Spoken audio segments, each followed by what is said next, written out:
Welcome back to my channel. আসসালামু আলাইকুম everyone, সবাই কেমন আছেন? আবারও আপনাদের মাঝে একটা অনেক সুন্দর দুর্দান্ত রেসিপি নিয়ে হাজির হলাম। মাছের ডিমের এই চপটা তৈরি করে বাসায় খেলে খুব মজা লাগে খেতে। মাছের ডিম কিন্তু অন্যভাবে খেতে একটা ভালো লাগে না, কিংবা হচ্ছে অন্যরকম ভাবে রান্না করা যায়, কিন্তু এভাবে রান্না করলে ভালোই লাগে। চলুন কথা না বাড়িয়ে শুরু করা যাক মূল ভিডিওটা। আমি কিভাবে এটা তৈরি করলাম।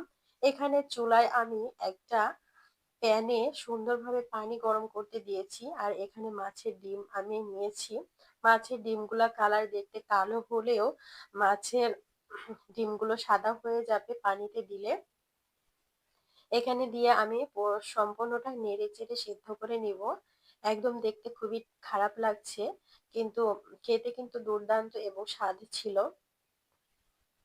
এই পানিগুলো একদমই ছাড়িয়ে যাবে। মাছের ডিম একদম গোটা গোটা হয়ে গেছে দেখুন সুন্দরভাবে। এই যে পানি কিন্তু আলাদা হয়ে গেছে, মাছের ডিম একদম সুন্দর সিদ্ধ হয়ে গেছে। এগুলোকে ছেঁকে আমি নিয়ে ফিরে আসছি। সুন্দরভাবে এগুলো আমি ছেঁকে নিয়েছি। এবার দলা পেকেছিল, সেগুলো আমি ম্যাশ করে নিব। নিয়ে এই যে দলা পেকে আছে, এগুলো আমি সুন্দরভাবে ম্যাশ করে নিব অফ ক্যামেরায়। আর এখানে দুটো কাঁচা মরিচ আমি এখানে কুচি কুচি করে নেব।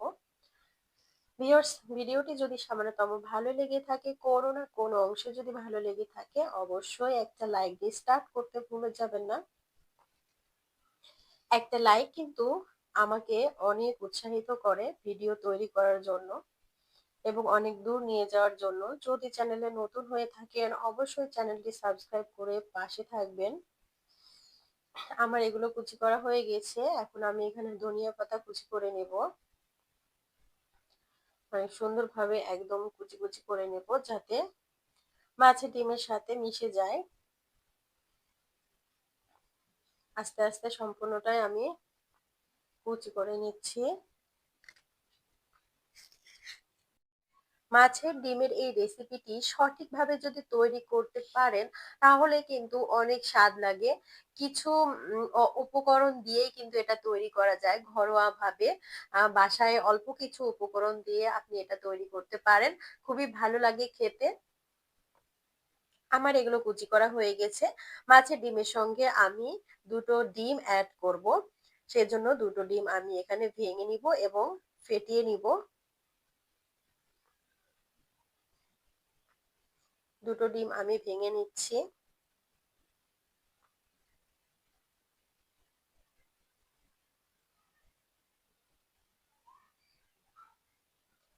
এরপরে কাঁটা চামচ দিয়ে আমি সুন্দর করে এটাকে ফেটিয়ে নেব।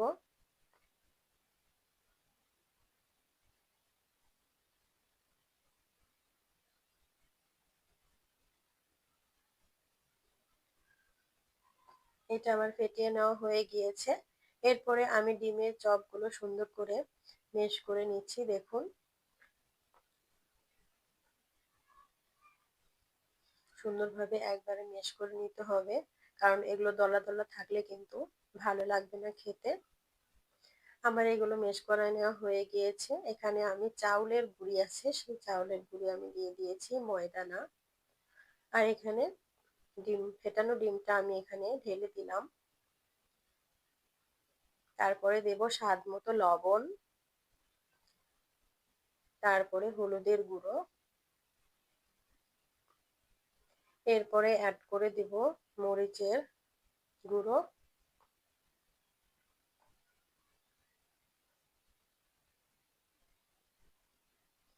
এরপরে আমি অ্যাড করে দেব এখানে গোলমরিচ, দারুচিনি আর হচ্ছে জিরা। এগুলো হচ্ছে মিক্সড মশলা, আমি সবসময় করে রাখি। এটা দিয়ে দিলাম। আর এখানে আমি পেঁয়াজ কুচি করে রেখেছিলাম, সেই পেঁয়াজ কুচিটা দিয়ে দিলাম। এরপরে কাঁচামরিচ কুচি,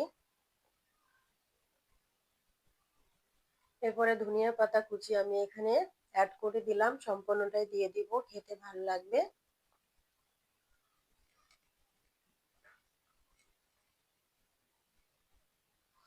সম্পূর্ণটা আমি মেখে নেব। সম্পূর্ণ উপকরণ সুন্দরভাবে একেবারে মেখে নিতে হবে, যাতে সম্পূর্ণগুলোই মিশে যায়। এবং খেতে দুর্দান্ত লাগে। ভালো করে এগুলো মেখে নিতে হবে। এই যে সুন্দরভাবে আমার মেখে নেওয়া হয়ে গেছে। আমি কিভাবে শেপ দেব, আপনারা অন্যভাবে শেপ দিতে পারেন, গোল গোল আকৃতিও করতে পারেন, কিন্তু আমি এটা একদম পেঁয়াজুর মতো করব। সেজন্য সুন্দরভাবে চ্যাপ্টা করে আমি এটা দেব। চুলায় প্যান বসিয়ে তেল দিয়েছি, দিয়ে সুন্দরভাবে এটাকে আমি ভেজে নেব। এক এক করে সম্পূর্ণ চপগুলো দিয়ে দিচ্ছি।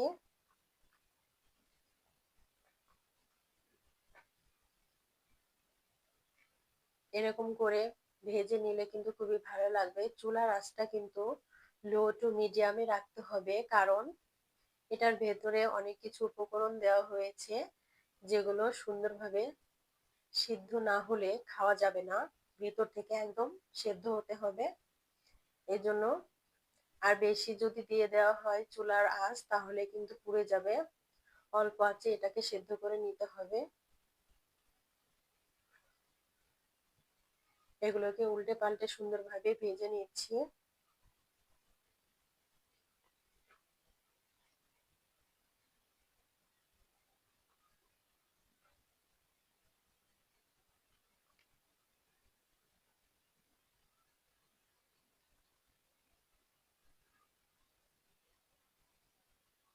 এইভাবে রান্না করলে কিন্তু খুবই ভালো লাগে খেতে। এটা অন্য উপায়ে ব্যবহার করতে পারেন।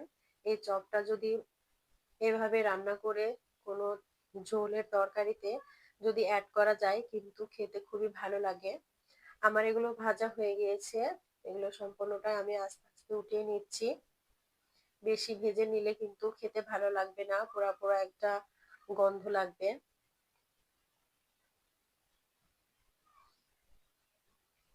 আমার এগুলো ভেজে নেওয়া হয়েছে, কিন্তু আমি আবারও ভেজে নিচ্ছি।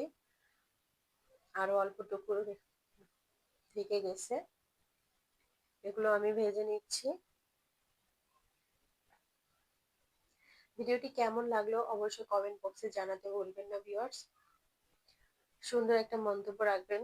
যারা নতুন আছেন চ্যানেলে, অবশ্যই চ্যানেলটি সাবস্ক্রাইব করে নোটিফিকেশন অন করে রাখবেন, যাতে আমার নিত্য নতুন ভিডিও আপনার কাছে পৌঁছে যায়। আর যারা অলরেডি আমার চ্যানেলে আছেন, সবসময় ভালোবাসা দিয়ে থাকেন, লাইক কমেন্ট করে থাকেন, তাদেরকে অনেক অনেক ভালোবাসা।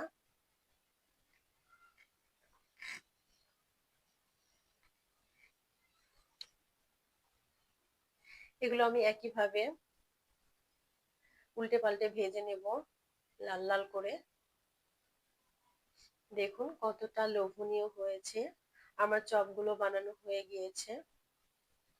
কতটা লোভনীয় হয়েছে, দেখতে যেমন, খেতে তেমনই ভালো। অনেক ক্রিসপি স্পাইসি হয়েছে, অনেক মচমচে হয়েছে চাউলের গুঁড়ি দেওয়ার কারণে। আপনাদের একটা ভেঙে দেখাচ্ছি, দেখুন ভিউয়ার্স, অনেক মজা হয়েছিল খেতে। ভিডিওটি কেমন লাগলো অবশ্যই জানাবেন। সবাই ভালো থাকবেন, সুস্থ থাকবেন। আল্লাহ হাফেজ।